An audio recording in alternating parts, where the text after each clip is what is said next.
Una modesta proposición, Jonathan Swift. Dublín, Irlanda, 1729. En tiempos de escasez, hay quienes buscan soluciones prácticas. Este autor, con ironía británica y lenguaje impecable,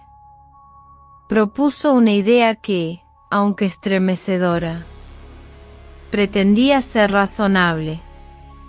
Bitácora presenta uno de los textos satíricos más potentes de la historia. Una propuesta humanitaria para resolver el hambre en Irlanda. Jonathan Swift escribe con frialdad quirúrgica. Y detrás de cada párrafo arde la denuncia. Este no es un cuento.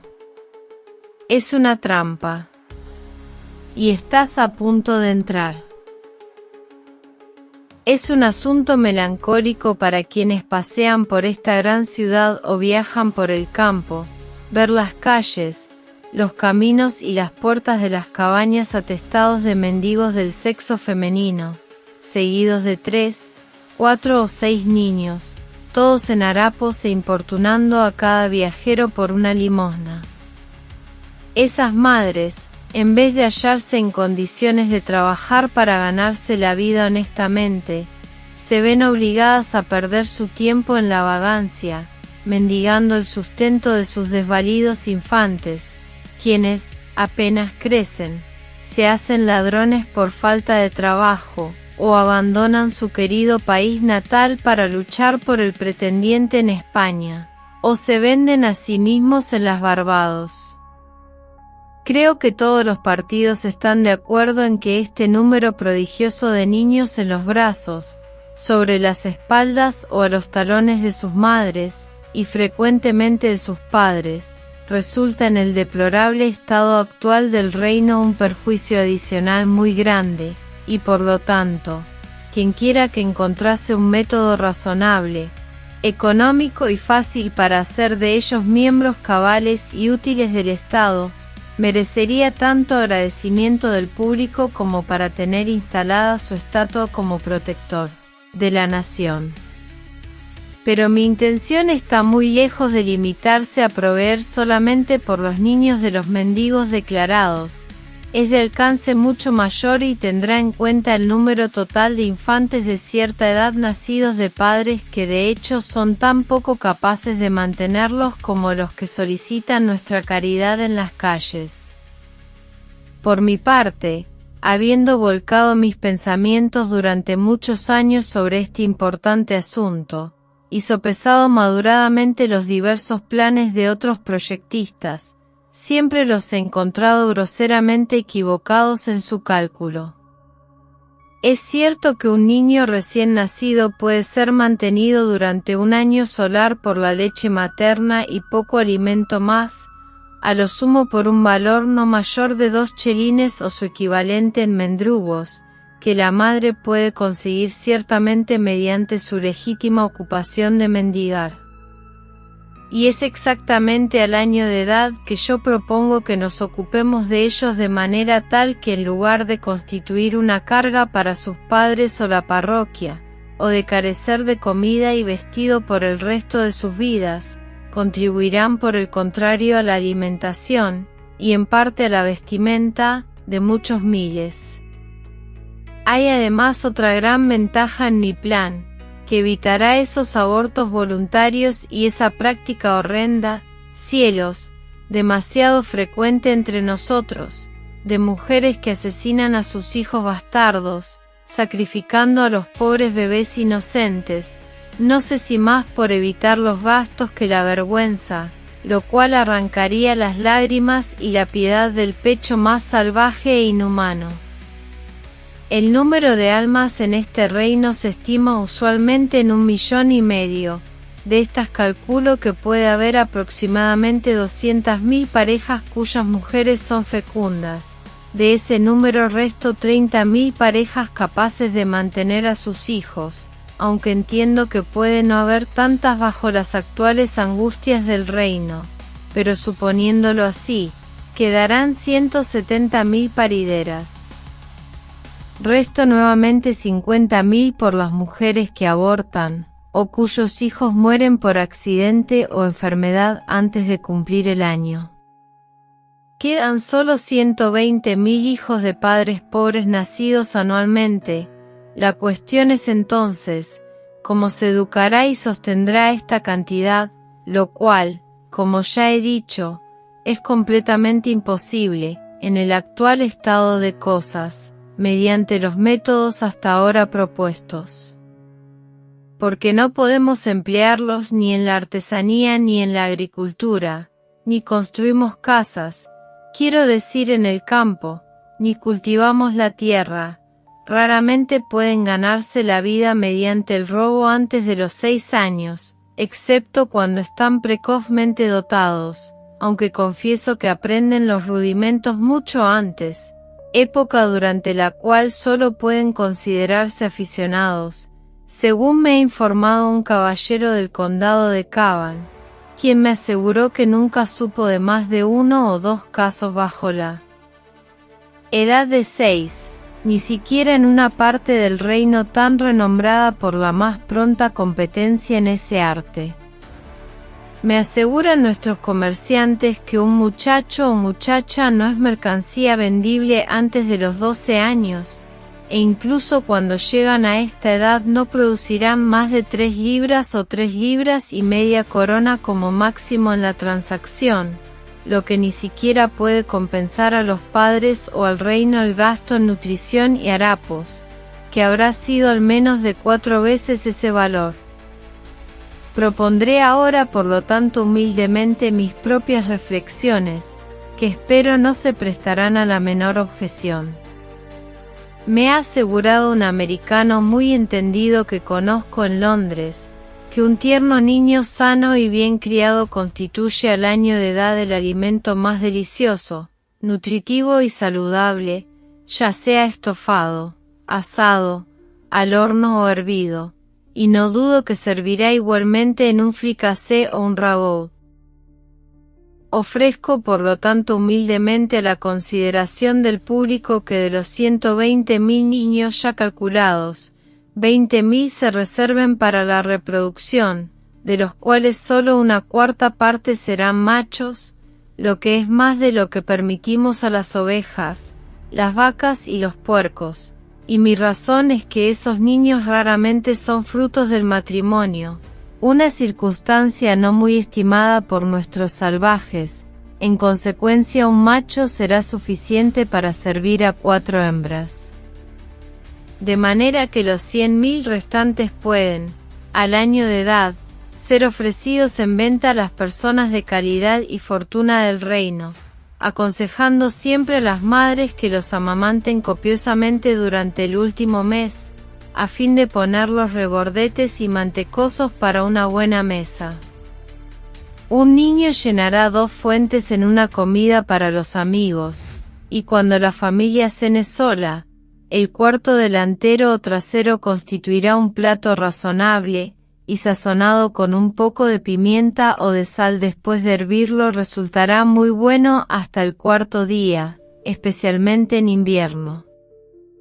He calculado que como término medio un niño recién nacido pesará 12 libras, y en un año solar, si es tolerablemente criado, alcanzará las 28. Concedo que este manjar resultará algo costoso, y será por lo tanto muy apropiado para terratenientes, quienes, como ya han devorado a la mayoría de los padres, parecen acreditar los mejores derechos sobre los hijos. Todo el año habrá carne de infante, pero más abundantemente en marzo, y un poco antes o después,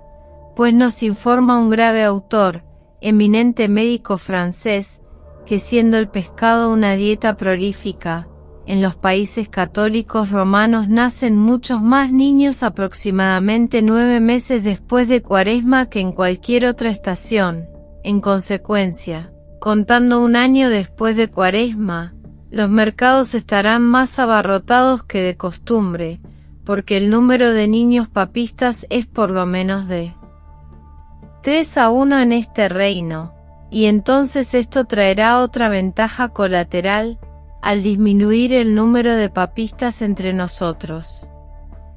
Ya he calculado el costo de crianza de un hijo de mendigo, entre los que incluyo a todos los cabañeros, a los jornaleros y a 4/5 de los campesinos, en unos 2 chelines por año, harapos incluidos, y creo que ningún caballero se quejaría de pagar 10 chelines por el cuerpo de un buen niño gordo, del cual, como he dicho, sacará 4 fuentes de excelente carne nutritiva cuando solo tenga a algún amigo o a su propia familia a comer con él.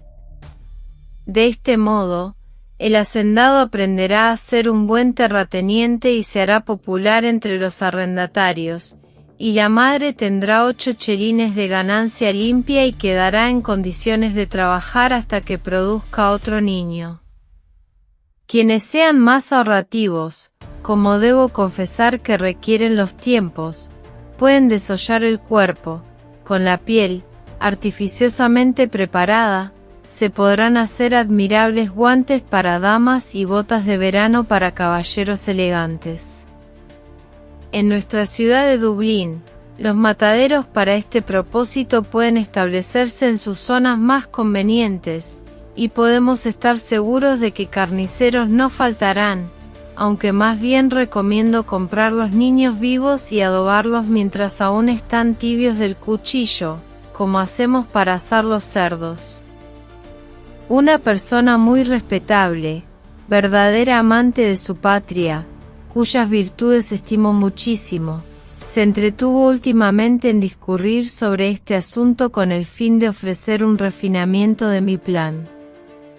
Se le ocurrió que, puesto que muchos caballeros de este reino han terminado por exterminar sus siervos, la demanda de carne de venado podría ser bien satisfecha por los cuerpos de jóvenes mozos y doncellas, no mayores de 14 años ni menores de 12, ya que son tantos los que están a punto de morir de hambre en todo el país, por falta de trabajo y de ayuda. De estos dispondrían sus padres, si estuvieran vivos, o de lo contrario, sus parientes más cercanos.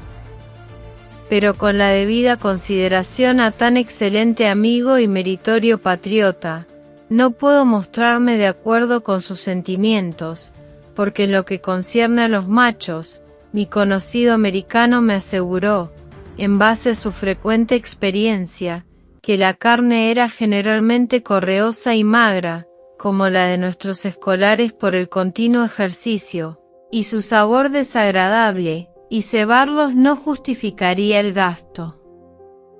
En cuanto a las mujeres, creo humildemente que constituiría una pérdida para el público, porque muy pronto serían fecundas, y además, no es improbable que alguna gente escrupulosa fuera capaz de censurar semejante práctica, aunque por cierto muy injustamente, como un poco lindante con la crueldad, lo cual, confieso, ha sido siempre para mí la objeción más firme contra cualquier proyecto, por bien intencionado que estuviera.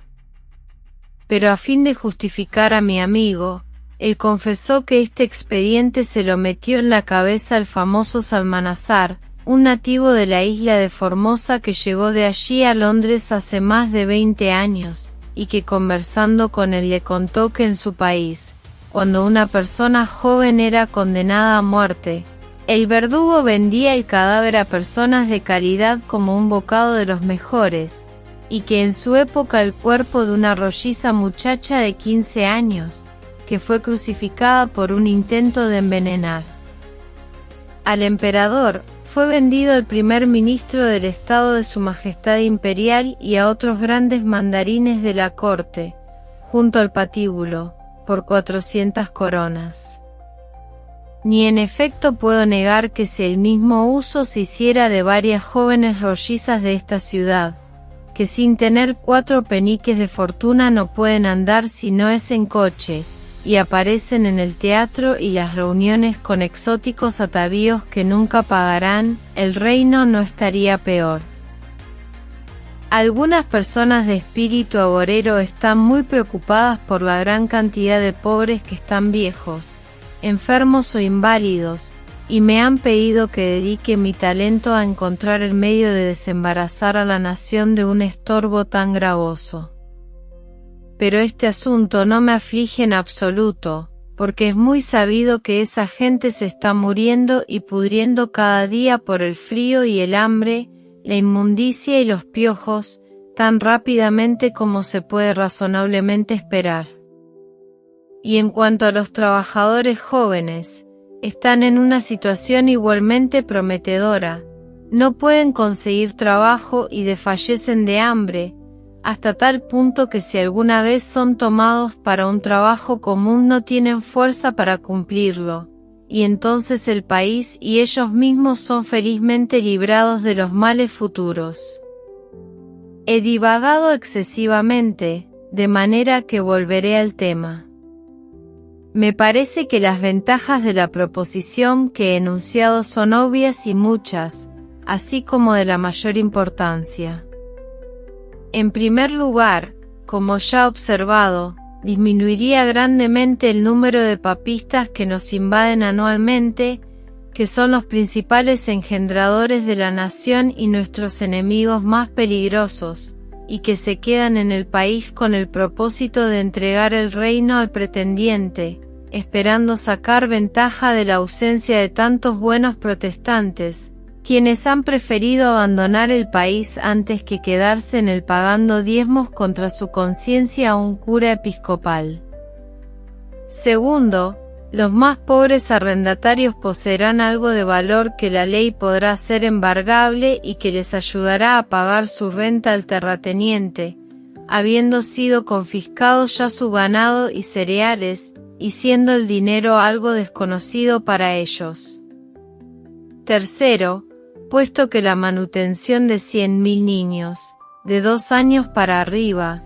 no se puede calcular en menos de 10 chelines anuales por cada uno, el Tesoro Nacional se verá incrementado en 50.000 libras por año, sin contar el provecho del nuevo plato introducido en las mesas de todos los caballeros de fortuna del reino que tengan algún refinamiento en el gusto.